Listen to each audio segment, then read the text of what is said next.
what if you're not aware? Like, what if you're, you haven't even found the path yet, like, um, I just, Yeah, that is a problem. And before I got on the path of Kriya Yoga, I was in that fear-based state. I drank the Kool-Aid. I regurgitated the narrative.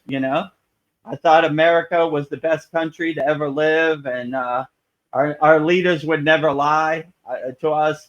I drank the Kool-Aid. I understand what it's like to come from that position, and that's why we started our free Kriya Yoga school to give you some tools. All right, if money is a barrier to entry, at least you have something, right? Because this world without some tools is overwhelming. So I am very compassionate for people who haven't found the path and haven't raised their awareness and haven't raised their consciousness. Because I was that person a couple years ago, before I got on the path of Kriya Yoga.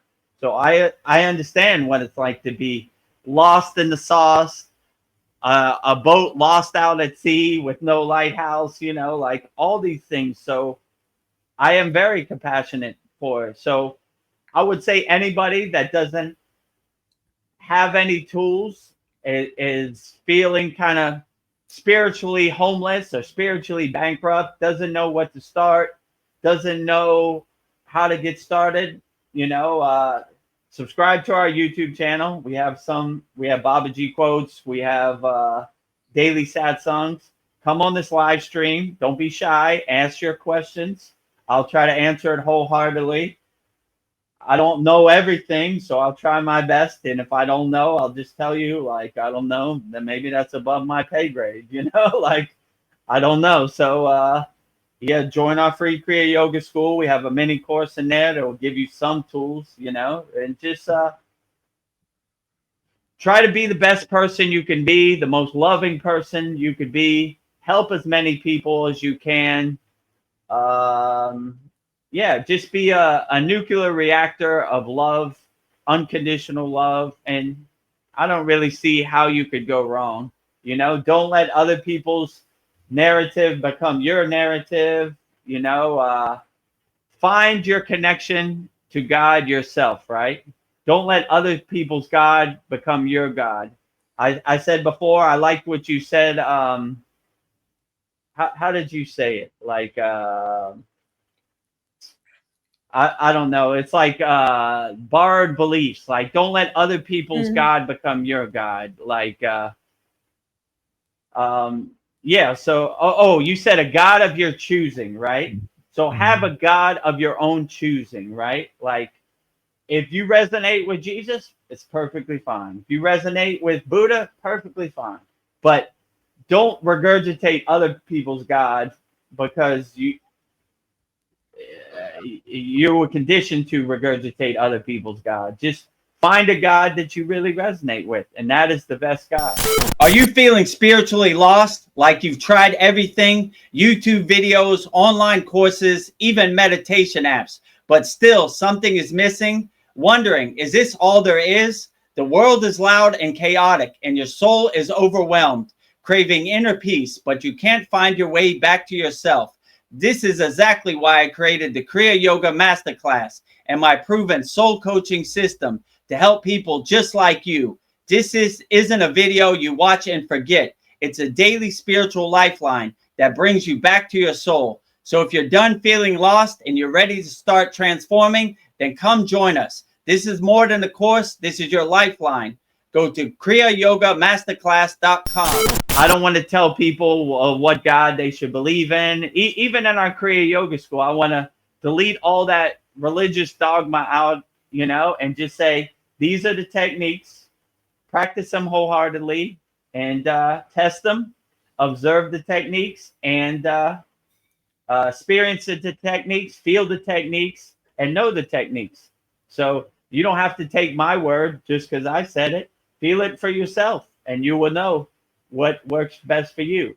If you see a picture of Lord Shiva or Lakshmi and you get a tingly feeling, maybe that's your deity.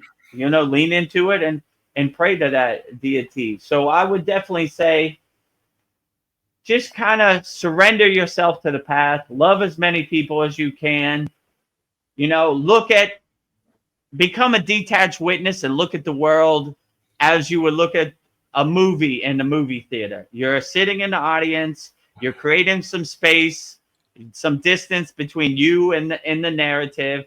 You're not attached to anything. You don't really have any dog in the fight. Like a couple weeks ago in the class, we did Buddha's mantra. And I like what it said.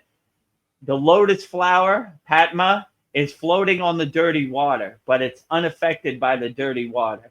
So that symbolizes the Maya delusional world. Even though there's a lot of craziness and a lot of psyops and a lot of attacks on your consciousness constantly, they're pulling you right and left. They're stealing your attention as much as they can. Always have your shield up and protect your energy and protect your soul from this. And don't be like the lotus flower floating on the dirty water, but untouched by the dirty water, Like my guru used to say, Vedguru Dev, you wear all white. No need to roll in the mud with the pigs. You're going to get all your clothes dirty. Stay on the high cloud. Don't get involved, We in yoga, yogis and yoginis stay in a state of equanimity. Like we're equal. We don't have no dog in the fight. We don't care about right or wrong, good or bad. We just try to stay equal, A detached witness watching the world from afar, creating distance. Like, there goes those pigs in the mud again. There goes those monkeys in on the social media slot machine of whatever platform you're on, throwing poop on each other. I just watched a movie called Superman, right? And I like this part in Superman. They were in like a different universe, what they call it, a pocket universe, right? And there was thousands of monkeys on computers, and they were like, Superman stupid, Superman stink, he's the worst, right? That reminds me of the social media slot machine, right? Yeah. They were like bots in this pocket universe, Superman is so stupid, he's a bad guy, They were posting on, all these. So I thought that was funny. I was like, yeah, look at these monkeys, they're in a parallel universe, but they're still posting on social media. So you're on social media, you think you're talking to a real person, but it's a evil monkey posting bad things about Superman to throw mud on Superman and make him look bad. So yeah, I would just say become as much of a detached witness as you can, and just look at the Maya delusional world on the stage of the universe and not get attached to it. Like, like not have no dog in the fight, like just kind of witness it from afar. But I have very much compassion for people out here in the world, because I wake up every day like, thank you, God, I have some Kriya yoga tools in my toolbox, in my pocket. Man, I don't think I could make it. This world is too dense. It's too overwhelming. There's too many distractions. It's, I can't even tell you how much I miss my Himalayan cave. Like, I'm like, oh my God, when my guru said, Vedguru Dev, you have to be in the world, but not of the world. You can't stay here. You got to go help people. I was like, oh my God, why do I got to go back to, and when you see the promised land, you don't ever want to leave, right? So when you have to wave bye-bye to your grandmother's house, the summer's over, and you're like, want to leave. I got to go back to school.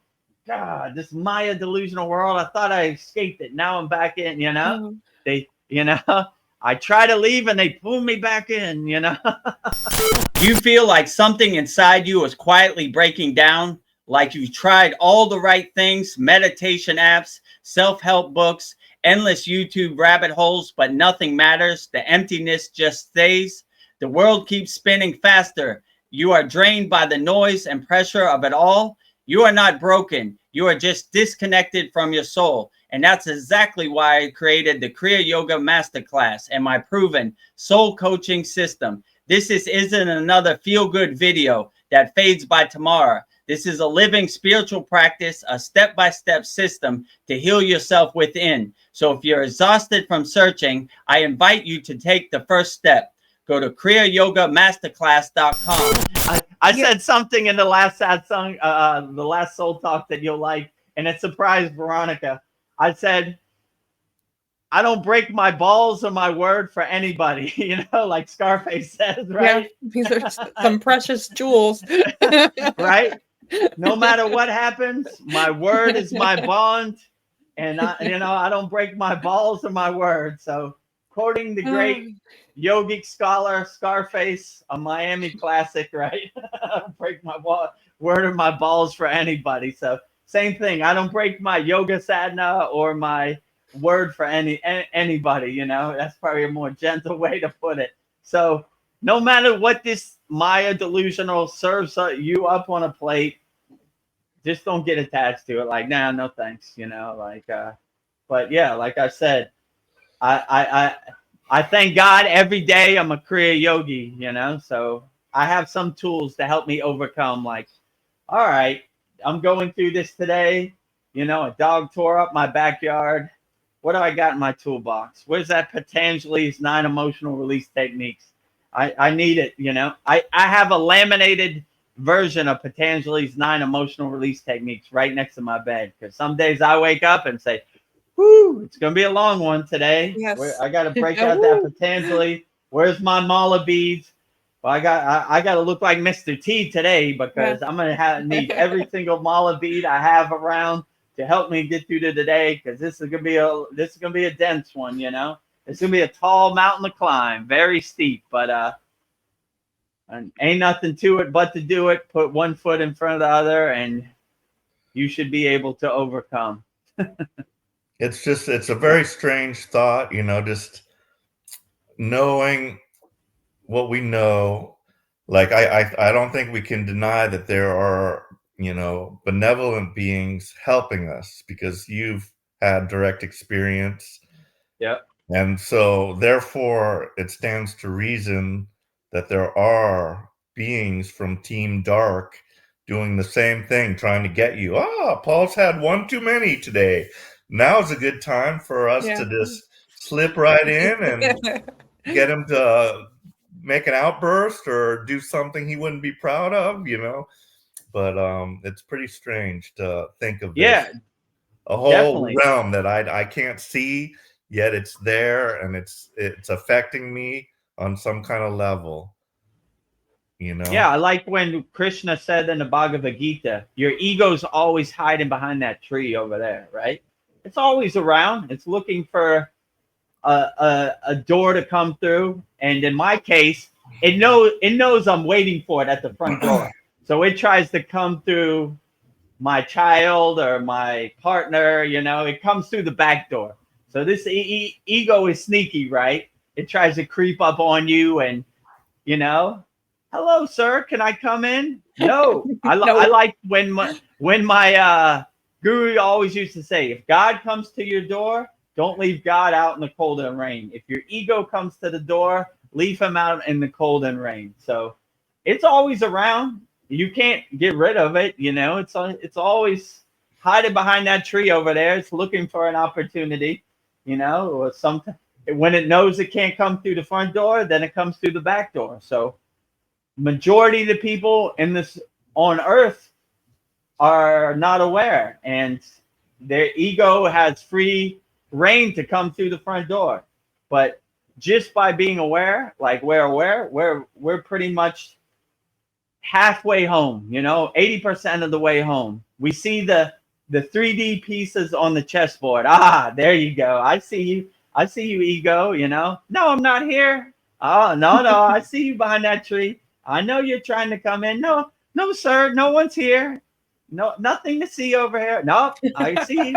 I know your game. So, it's always the Wizard of Oz behind the curtain, and everything. So once you're aware of it, then you just say, there it is again. Like it's almost like watching an episode of Seinfeld. Kramer's going to come through the door. So you're not surprised by it. Like, that's what the ego does. It creeps up on me. It tries to come through the back door, tries to sneak through my window when I'm not looking. It tries to go through my child. It tries to go through my partner. It tries to, it comes through the back door. But, no matter what side you come, I'm always have my head on a swivel. I like when you see the statue of Brahma. It says four-faced God, right? Brahma's looking front, Brahma's looking back, Brahma's looking to the right, Brahma's looking to the left. So you can't sneak up on Brahma because he's got his face is facing every which way, right? So don't let your ego sneak up on you, but it's always that devil on your shoulder. Hello, Paul. We could sure use a 40 right now. We could sure use a good smoke. Like, get out of here, like not listening to you. Paul, don't you feel guilty that you drank a 40? No, I enjoyed it, water under the bridge, what could we do? We could have another 40, like it's always hanging out there, like, there's the store where you buy the 40. Can we stop in and get a big cold one? It sure would make us feel good right now. So you just can't listen to that little devil on your shoulder. It's always, it's always there. But, once you become aware of the devil on your shoulder, the ego, then you begin to see the pieces of the chessboard, and you know what it is, and you know where it leads to. So, like, that's why I'm a unique yogi, because I'm not just one of these blissed out yogis who've never been through stuff. I've been in the same position you are in, Paul. I didn't drink 40s, but I sure drank a cold liter of Pepsi every night, and I lied to myself like, I need this Pepsi. I need this caffeine to stay awake. If not, I'm going to go to sleep. And, eventually I heard that click, and I can't do it no more. Can't do it. I'm not a spring chicken. I'm not 21 no more where I can just eat and do whatever I want. I'm feeling it. When I wake up and I drink a full liter of Pepsi, before I got on the path to Kriya Yoga, I felt like I got hit by a truck. I was like, ugh. Now I do Kriya Yoga. I jump out of bed like, woohoo, look at the sun. So great, this sun, Wake up with a big smile on my face. Another day to do it again. So, but I'm compassionate. The temptation is definitely out there, So do your best to navigate this Maya delusional world. But it is definitely a steep mountain to climb. Let's say it like that, And there's always some test. There's always something that the Maya delusional world, the simulation throws at you to test your metal, to attack your armor. I didn't know how much emotional pain I was in. I was holding it until Kriya Yoga helped me gently release it. This practice goes deep, even if you feel it subtly at first. If you're healing from stress, grief, or trauma, Kriya Yoga can help you. Book a free call at kriyayogamasterclass.com or start your free journey at freekriyayoga.com. If this video touched your soul, please like, comment below, and subscribe so we can keep healing together. Also, click this video right here.